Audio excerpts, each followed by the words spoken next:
2월 10일 목요일 새벽 기도회를 시작하겠습니다. 사도신경을 고백하시고 찬송가 380장을 부르신 후에 하나님의 말씀을 나누면 좋겠습니다.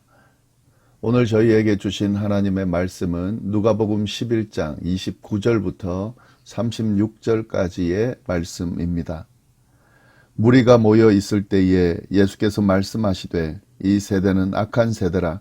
표적을 구하되 요나의 표적밖에는 보일 표적이 없나니 요나가 니느웨 사람들에게 표적이 됨과 같이 인자도 이 세대에 그러하리라. 심판 때에 남방 여왕이 일어나 이 세대를 정죄하리니 이는 그가 솔로몬의 지혜로운 말을 들으려고 땅끝에서 왔음이거니와 솔로몬보다 더 큰 이가 여기 있으며 심판 때에 니느웨 사람들이 일어나 이 세대 사람을 정죄하리니 이는 그들이 요나의 전도를 듣고 회개하였음이거니와 요나보다 더 큰 이가 여기 있느니라.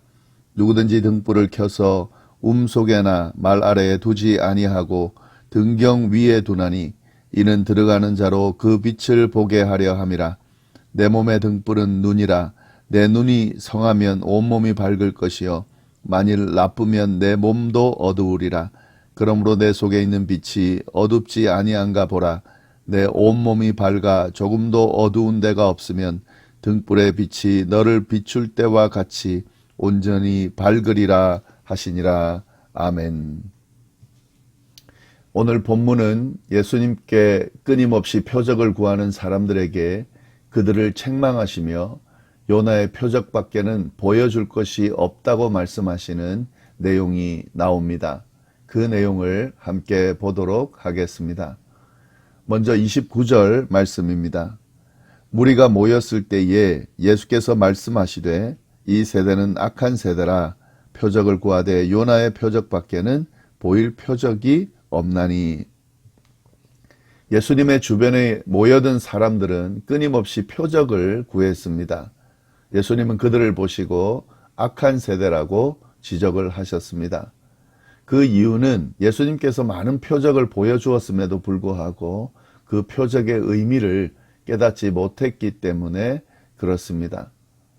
그들이 예수님께서 행하시는 많은 표적을 보고도 그 의미를 깨닫지 못한 이유는 그들이 가지고 있는 메시아에 대한 잘못된 선입견 때문이었습니다. 예수님 당시 사람들이 메시아에게서 기대한 것이 뭐냐면 그들이 기대한 표적은 군사력으로 이방 세력을 물리치는 그런 표적이었습니다. 당시 유대인들은 군사력으로 정치적 해방을 가져오는 메시아를 기대하고 있었기 때문에 그 메시아가 군사력을 가지고 그들을 압제하고 있는 이방 세력으로부터 구해주기를 바라는 그런 마음을 가지고 그런 기대를 가지고 있었는데요. 그런데 예수님께서 오셔서 예수님께서 하시는 사역이나 걸어가시는 길을 보면 그들의 기대와는 전혀 달랐습니다. 그래서 자꾸 다른 표적을 보여달라고 했던 것입니다. 그들이 보여달라고 한 표적은 군사력으로, 힘으로 이방 세력을 물리치는 그런 표적이었습니다. 이러한 그들에게 예수님께서는 보여줄 표적이 없다라고 말씀을 하시면서 요나의 표적밖에는 보여줄 수 없다라는 말씀을 하셨습니다. 30절 말씀입니다. 요나가 니느웨 사람들에게 표적이 됨과 같이 인자도 이 세대에 그러하리라. 요나의 표적밖에 보여줄 것이 없다. 요나의 표적은 뭡니까? 요나가 사흘 동안 물고기 뱃속에 있었던 사건을 말하는 거죠. 요나는 하나님의 놀라운 섭리로 물고기 뱃속에서 사흘을 머문 후에 기적처럼 살아나게 됩니다. 그리고 하나님께서 명령하신 그 니느웨 사람들에게 하나님의 심판을 전하게 되고 그 하나님의 심판의 소식을 들은 사람들이 회개하고 돌이키게 되는 그런 역사가 일어났습니다. 이러한 요나의 표적 외에는 예수님이 사람들에게 보여줄 것이 없다 이렇게 말씀을 하신 건데요. 이 요나의 표적이라고 하는 것은 이미 예수님께서 9장 22절에서 말씀하신 것처럼 자신이 죽을 것과 3일 만에 다시 살아날 것이라는 그 이야기와 연결해서 볼 수 있습니다. 예수님이 말씀하시고자 하는, 보여주고자 하는 표적은 군사적인 그런 힘을 가지고 그 이스라엘을 구원하는 그런 것이 아니라, 지금 예로 드는 것처럼 죽으실 것이라는 것, 십자가의 죽음을 통해서 죄를 사할 것이라는 것과 다시 살아날 것이라고 하는 것, 그것이 예수님의 목적이고 예수님께서 이 사람들에게 보여줄 그런 모습이고 또 가야 될 길이거든요. 지금 그 표적을 의미하는 거죠. 요나의 표적을, 비유를 통해서 예수님도 십자가에 죽으시고 다시 사흘 만에 부활하실 것이라는 사실, 그리고 이 악한 세대에게 그것을 표적으로 보여줄 것이라는 사실에 대해서 예수님이 비유하시면서 말씀하고 계십니다. 그런데 그들은 이 예수님의 말씀을 받아들이지 않고 있는 거죠. 그래서 예수님께서는 그렇게 믿지 않고 받아들이지 않는 악한 세대들이 결국에는 정죄를 받을 수밖에 없다는 사실도 말씀하십니다. 두 가지 예를 들어서 말씀하시는데, 먼저 31절 말씀을 보겠습니다. 심판때에 남방 여왕이 일어나 이 세대 사람을 정죄하리니 이는 그가 솔로몬의 지혜로운 말을 들으려고 땅끝에서 왔음이거니와 솔로몬보다 더 큰 이가 여기 있으며. 여기서 말하는 심판때라는 것은 최후의 심판을 가리키는데요. 이 최후의 심판때에 남방 여왕이 일어나서 이 세대, 즉 예수님을 받아들이지 않는 이 세대, 악한 세대를 정죄할 것이다, 이 말씀인 거죠. 남방 여왕이 누굽니까? 남방 여왕은 솔로몬 시대에 솔로몬을 찾아온 스바 여왕을 말합니다. 예, 솔로몬이 지혜롭다는 말을 듣고 솔로몬의 지혜를 배우려고 이방인인데 그 솔로몬을 멀리서 찾아온 사람, 그 여인이 바로 스바 여왕인데요. 그 스바 여왕이 바로 남방 여왕이라는 거죠.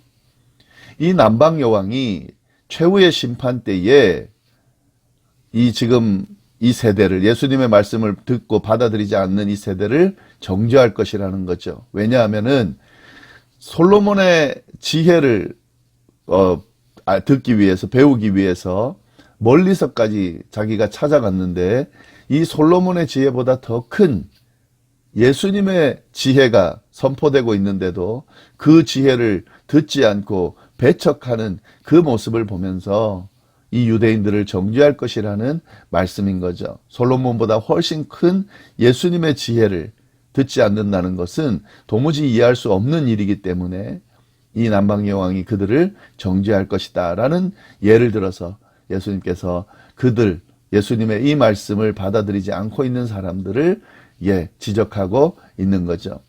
또 다른 예를 드시는데요. 32절 말씀입니다. 심판 때에 니느웨 사람들이 일어나 이 세대 사람들을 정죄하리니 이는 그들이 요나의 전도를 듣고 회개하였음이거니와 요나보다 더 큰 이가 여기 있느니라. 이것도 마찬가지입니다. 남방 여왕만이 아니라 니느웨 사람들도 최후 심판 때에 예수님 당시 유대인들, 이 예수님의 말씀을 받아들이지 않는 사람들을 정죄할 것이라고 말씀하시는 거죠. 니느웨 사람들은 어떤 사람들입니까? 요나의 설교를 듣고 회개했던 사람들입니다. 요나의 설교라는 것은 한 선지자의 설교에 지나지 않아요. 그러나 그 설교를 듣고도 회개했습니다. 그런데 요나보다 훨씬 큰 사람, 요나보다 훨씬 큰 분, 예수님께서 설교하시는데, 예수님께서 말씀하시는데도 그걸 듣고도 회개하지 않는 모습을 보면서 니느웨 사람들이 분명히 비판할 것이라는 거죠. 정죄할 것이라는 거죠. 그 예를 들고 계신 거죠. 이 두 예를 보면서, 이 두 예를 보면은 이들은 다 유대인이 아닌 이방인들이었죠. 그들이 이방인임에도 불구하고 이 유대인의 이야기를 들으면서 그들을 따르고 그 가르침을 듣고 회개했습니다. 그런데 유대인임에도 불구하고 예수님의 가르침을 듣고도 관심도 가지지 않고 듣고 회개하지도 않는다. 정죄할 충분한 거리가 되는 거죠. 이 말은 결국 유대인이 아닌 이방인들이 복음을 듣고 회개하게 될 것이라는 그 예고도, 그런 의미도 지금 이 안에 담고 이야기하고 계십니다. 이걸 보면은요, 이 고정관념이라고 하는 것이 참 무서운 건데, 이 지금 유대인들이 가지고 있는 고정관념 때문에 지금 진리가 선포되고 있는데 진리를 받아들이지 못하고 있는 거죠. 정말 구원의 메시지가 지금 선포되고 있는데 그 구원의 메시지를 듣지 못하고 구원에 이르지 못하는 그런 어리석은 일이 생기게 되는 거죠.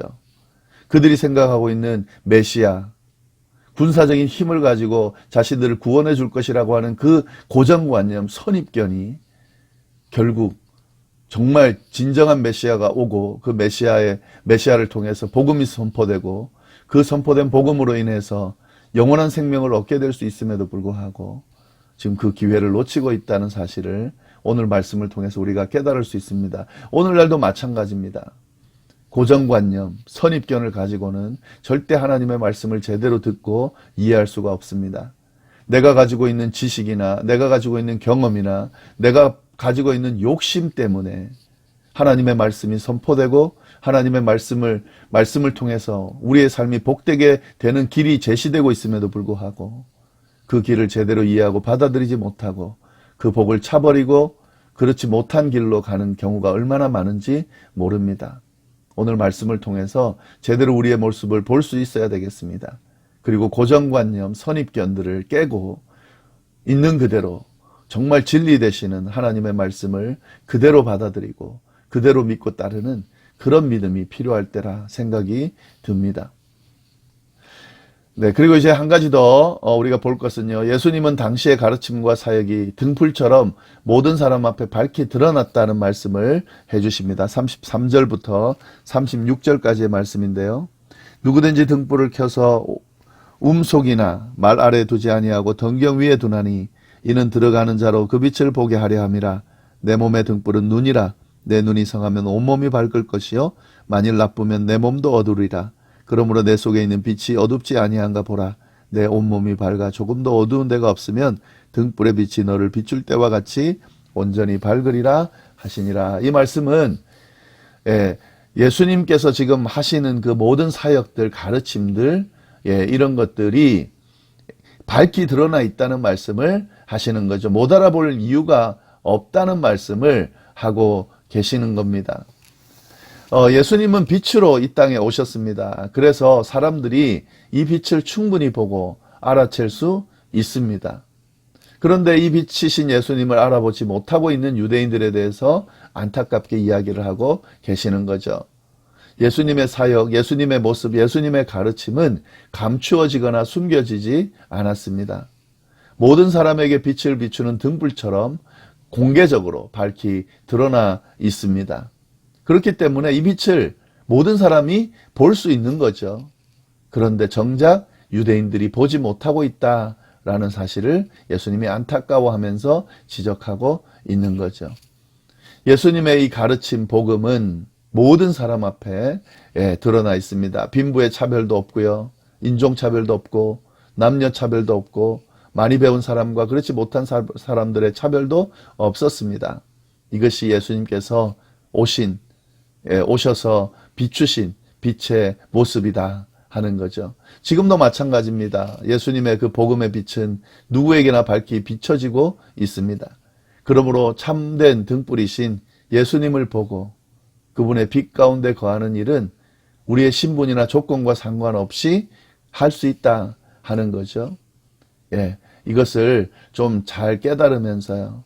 그 복음의 빛을 제대로 받아들이고 제대로 이해하고 따르며 그 복음의 빛 안에 거하는 그런 삶을 이 유대인들 같이 악한 세대와 같이 그렇게 무지하고 그렇게 제대로 보지 못하는 그런 모습이 아니라 정죄받을 모습이 아니라 정말 밝히 보는 그런 삶을 살아가는 우리 모두가 될 수 있기를 간절히 바랍니다. 기도하겠습니다.